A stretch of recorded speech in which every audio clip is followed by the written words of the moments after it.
आज हम एक ऐसी तकनीक के बारे में बात कर रहे हैं जो चुपचाप हमारी एक डिजिटल परछाई बना रही है। इसे डिजिटल ट्विन कहते हैं।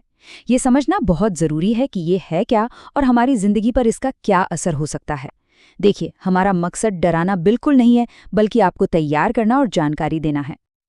जरा एक पल के लिए सोचिए, आपकी ही एक डिजिटल कॉपी, एक ऐसी परछाई जो डिजिटल दुनिया में जीती है और वो ये भी जानती है कि आप क्या खरीदते हैं, क्या खाते हैं और यहाँ तक कि क्या सोचते हैं। ये कोई साइंस फिक्शन फिल्म की कहानी नहीं है, ये एक ऐसी हकीकत है जो हमारे आसपास ही बन रही है।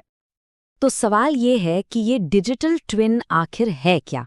देखिए, ये हमारे किसी सोशल मीडिया प्रोफाइल या ऑनलाइन अकाउंट जैसा नहीं है। ये उससे कहीं ज़्यादा गहरा और पर्सनल है। चलिए इसे थोड़ा और समझते हैं। अगर सीधे शब्दों में कहें तो एक डिजिटल ट्विन किसी भी इंसान का एक बहुत ही डिटेल्ड डेटा मॉडल होता है। इसे बनाने के लिए कई अलग-अलग जगहों से जानकारी इकट्ठा की जाती है और इसका मकसद सिर्फ ये जानना नहीं कि हमने क्या किया, बल्कि ये अंदाज़ा लगाना है कि हम आगे क्या करेंगे या हमें किस चीज़ की ज़रूरत पड़ सकती है। तो अब ये भी समझना ज़रूरी है कि हमारा ये वर्चुअल अवतार या कहें कि डिजिटल ब्लूप्रिंट बनता कैसे है। देखिए, ये जो डिजिटल परछाई है, ये मोटे तौर पर 4 स्टेप्स में बनती है।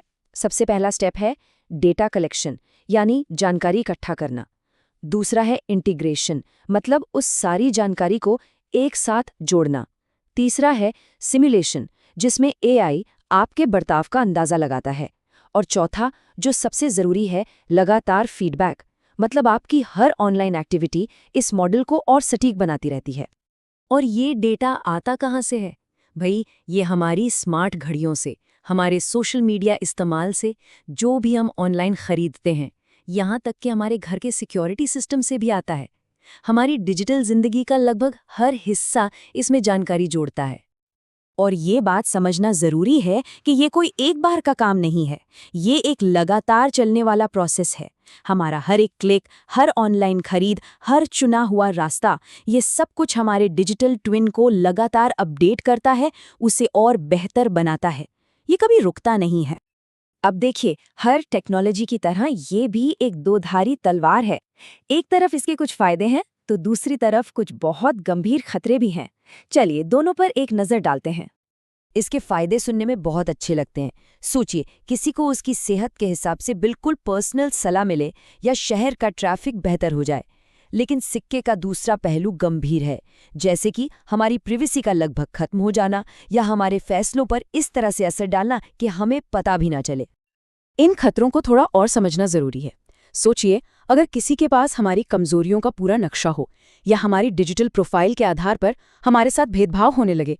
ये सिर्फ डेटा की चोरी नहीं है, ये एक तरह से हमारी डिजिटल पहचान की चोरी है। तो इतनी सब बातों के बाद अब सबसे ज़रूरी हिस्से पर आते हैं कि क्या हम इस पर कुछ कंट्रोल कर सकते हैं?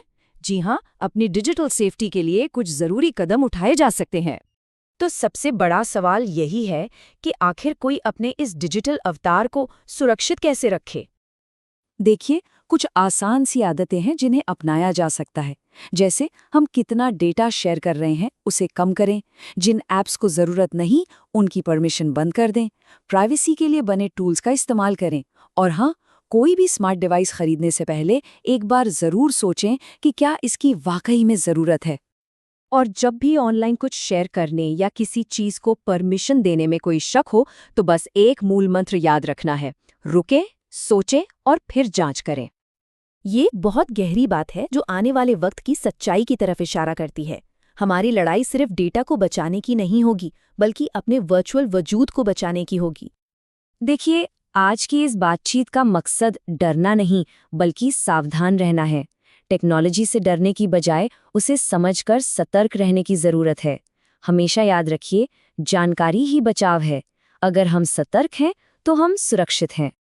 हमारे साथ जुड़ने के लिए धन्यवाद। सुरक्षित रहिए और जागरूक रहिए।